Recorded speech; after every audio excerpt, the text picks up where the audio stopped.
ANM ನ್ಯೂಸ್ಗೆ ಸ್ವಾಗತ. Strong room ಪಕ್ಕದ ಕಾಂಪೌಂಡ್ಗೆ ತಾತ್ಕಾಲಿಕ ಬಂದೋಬಸ್ತ್, ಕುಸಿದ ಪಾಲಿಟೆಕ್ನಿಕ್ ಕಾಂಪೌಂಡ್ಗೆ ಸಿಗದ ಕಾಯಕಲ್ಪ.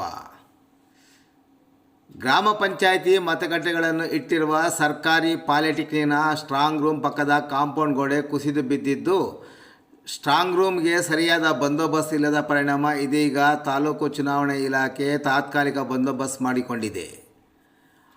ಅವಿಭಜಿತ ಜಿಲ್ಲೆಯ ಪ್ರಮುಖ ವಾಣಿಜ್ಯ ಕೇಂದ್ರವಾಗಿರುವ ಚಿಂತಾಮಣಿ ನಗರದಲ್ಲಿ ಸರ್ಕಾರಿ ಪಾಲಿಟೆಕ್ನಿಕ್ ತೆರೆದಿದ್ದು, ಈಗಾಗಲೇ 1999ರಲ್ಲಿ ಸುವರ್ಣ ಮಹೋತ್ಸವವನ್ನು ಆಚರಿಸಿಕೊಂಡು ಇದೀಗ ಅಮೃತ ಮಹೋತ್ಸವಕ್ಕೆ ಸಜ್ಜಾಗಿರುವ ಕಾಲೇಜಿನ 70 ವರ್ಷದ ಹಳೆ ಕಾಂಪೌಂಡ್ ಕಳೆದ ಸೆಪ್ಟೆಂಬರ್ ತಿಂಗಳಿನಲ್ಲಿ ಉರುಳಿ ಬಿದ್ದಿದ್ದು, ಅದಕ್ಕೆ ಕಾಯ ಕಲ್ಪಿಸುವವರೇ ಇಲ್ಲದಂತಾಗಿದೆ.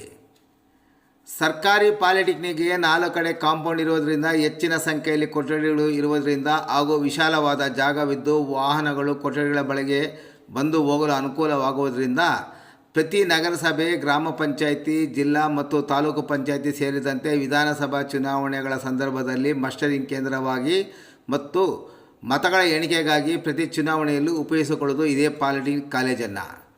ಇಂತಹ ಸರ್ಕಾರಿ ಪಾಲಿಟೆಕ್ನಿಕ್ನ ದಕ್ಷಿಣ ಭಾಗದ ಕಾಂಪೌಂಡ್ ಗೋಡೆ ಕುಸಿದು ಬಿದ್ದು 4 ತಿಂಗಳಾದರೂ ಗೋಡೆಗೆ ಕಾಯಕಲ್ಪ ಸಿಕ್ಕಿಲ್ಲ.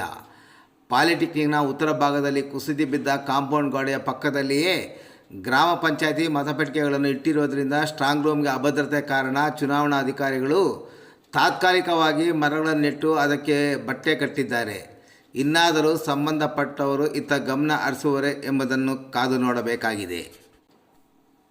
ಹೆಸರು ಬಹಿರಂಗಪಡಿಸದ ಕಾಲೇಜಿನ ಗುಮಾಸ್ತರೊಬ್ಬರು ಈ ಬಗ್ಗೆ ಪ್ರತಿಕ್ರಿಯಿಸಿ ಮಾತನಾಡಿ, ಇಲ್ಲಿನ ಸರ್ಕಾರಿ ಪಾಲಿಟೆಕ್ನಿಕ್ ರಾಜ್ಯಕ್ಕೆ ಹೆಸರು ಪಡೆದಿದೆ. ಹಳೆ ಕಾಂಪೌಂಡ್ ದುರಸ್ತಿ ಮಾಡುವುದರ ಜೊತೆಗೆ ಹಳೆ ಕಾಂಪೌಂಡ್ ಕೆಡವಿ ಹೊಸ ಎತ್ತರದ ಕಾಂಪೌಂಡ್ ನಿರ್ಮಾಣ ಮಾಡುವುದು ಮತ್ತಿತರ ಸಮಸ್ಯೆಗಳ ಬಗ್ಗೆ ಹಲವಾರು ಬಾರಿ ಸಂಬಂಧಪಟ್ಟ ಅಧಿಕಾರಿಗಳು ಮತ್ತು ಚುನಾಯಿತ ಪ್ರತಿನಿಧಿಗಳ ಗಮನಕ್ಕೆ ತಂದರೂ ಏನೂ ಪ್ರಯೋಜನವಾಗಿಲ್ಲ ಎಂದು ದೂರಿದರು. ಇನ್ನು ಈ ಬಗ್ಗೆ ಪ್ರತಿಕ್ರಿಯಿಸಿ ಮಾತನಾಡಿದ ಕರವೇ ಮುಖಂಡ ಅಗ್ರಹಾರ್ ಮೋಹನ್, ಪ್ರತಿ ಚುನಾವಣೆಯ ಸಂದರ್ಭದಲ್ಲಿ ಮಸ್ಟರಿಂಗ್ ಕೇಂದ್ರವಾಗಿ, ಮತ ಎಣಿಕೆ ಕೇಂದ್ರವಾಗಿ ಇಲ್ಲಿನ ಸರ್ಕಾರಿ ಪಾಲಿಟೆಕ್ನಿಕ್ಕನ್ನು ಬಳಸಿಕೊಳ್ಳುತ್ತಾರೆ.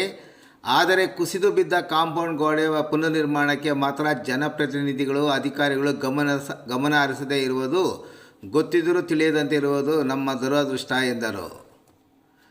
ಇನ್ನು ಈ ಬಗ್ಗೆ ಎಬಿವಿ ಮುಖಂಡ ಸುರೇಶ್ ಪ್ರತಿಕ್ರಿಯಿಸಿ ಮಾತನಾಡಿ, ಪಾಲಿಟೆಕ್ನಿಕ್ ಕಾಂಪೌಂಡ್ ಬಿದ್ದು ಹೋಗಲು ನಗರಸಭೆಯ ಕಾರಣ.